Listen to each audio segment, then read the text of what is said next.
I have read Extremely Loud and Incredibly Close by Jonathan Safran Foer, and it tells the story of the brightest, cleverest 9-year-old boy, Oscar, who is given the adventure of his life when he suddenly finds an envelope containing a key addressed to Black. Um,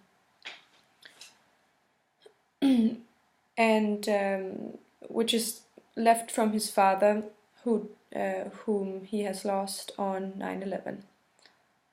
And this Oscar, he must fight his way through 8 months of blacks, and ends up not an inch closer to his father in some way. As the key belongs to a William Black and his safe box. And though the whole search ends in personal disappointment for Oscar, he ends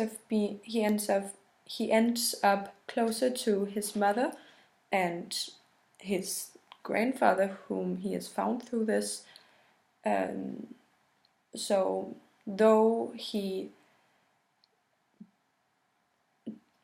did solve the case, the task. I don't think it brought him the what should I say,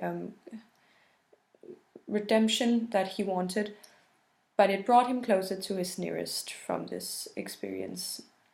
And death is an inevitable part of life, and if death is an inevitable part, loss is an inevitable part. If loss is an inevitable part, try saying that many times in a row. Sorrow is an inevitable part. And no matter how sympathetic or understanding people might seem, you only have your own way of going through this sorrow, dealing with this sorrow. And you could close in, you could go out, you could rethink or not think at all. And that's exactly what this story highlights. The different ways there is with coping with trauma. We have Oscar's mother, who finds someone to share the grief with. We have Oscar's grandmother, who loses not only her son, but her lover at first, and deals with this loss by forgiving in some way. And then we of course have Oscar, who revisits his trauma and relives it. Okay, not relives it, but he revisits it even if it's not conscious, and in that way is dealing with it in his own way.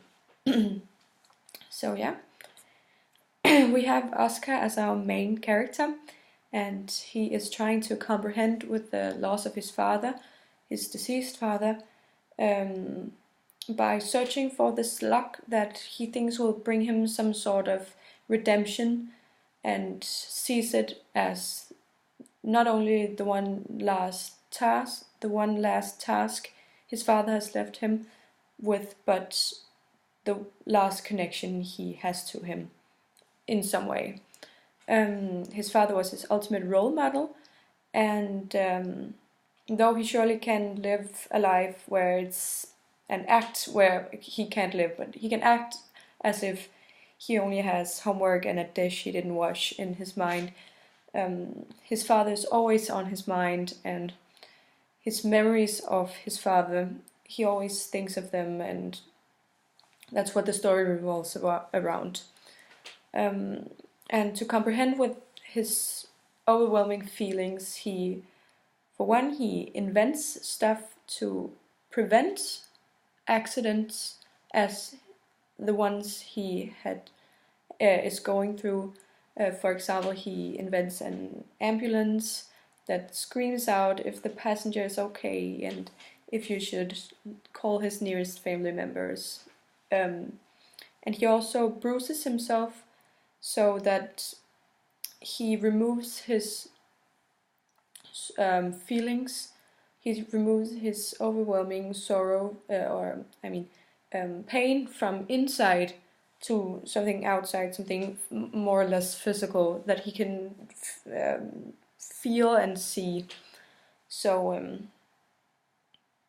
yeah, and we also have that Oscar is not only incredibly curious, he always seeks the answer, and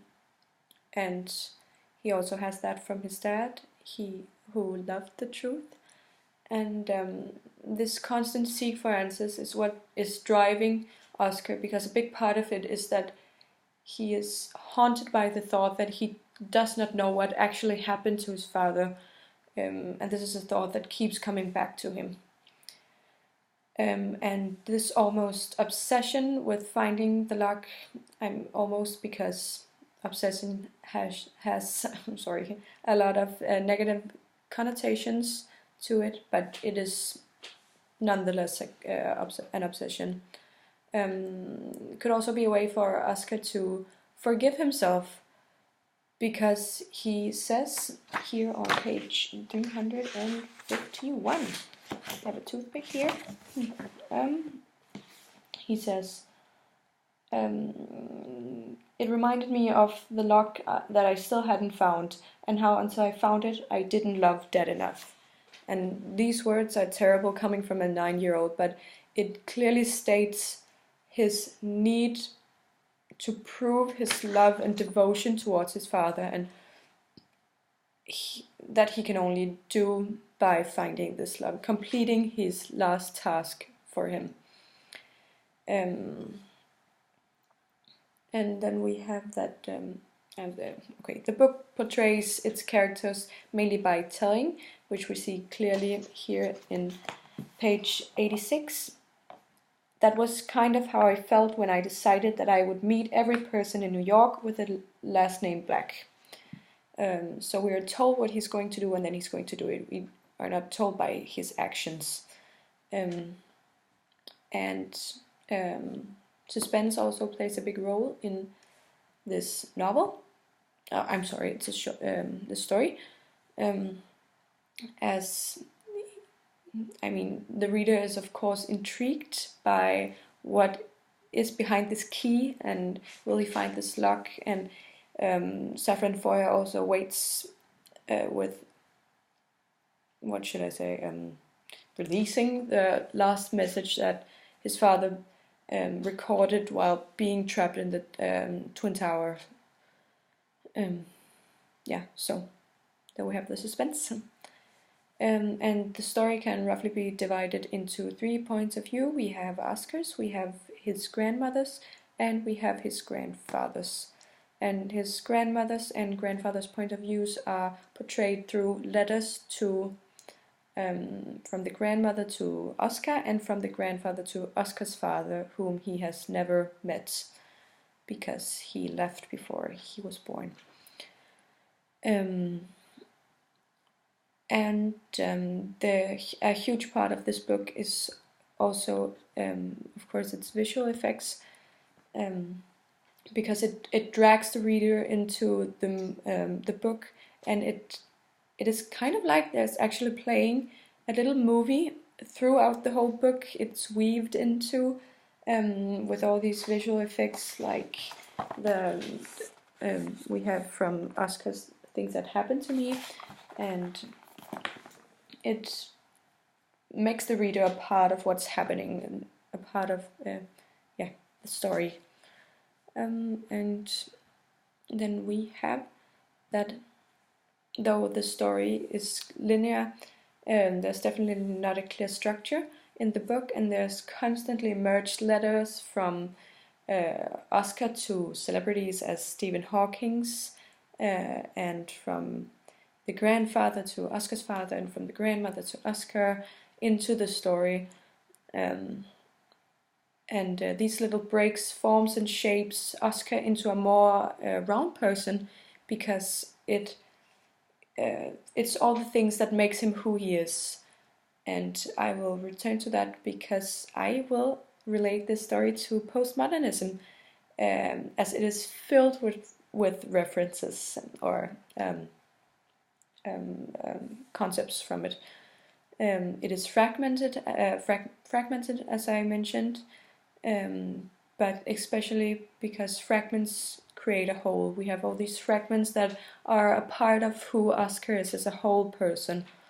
And then we have the dramatic irony, because we as a reader know things before Oscar actually knows them himself. We, for example, we gradually find out that Oscar's grandfather is actually his grandfather. He knows him as just the renter. And then at last we have that it takes place in a metropole, New York City, where Oscar is drowning in these locks of ocean of locks. So that was my interpretation. Okay, thank you very much.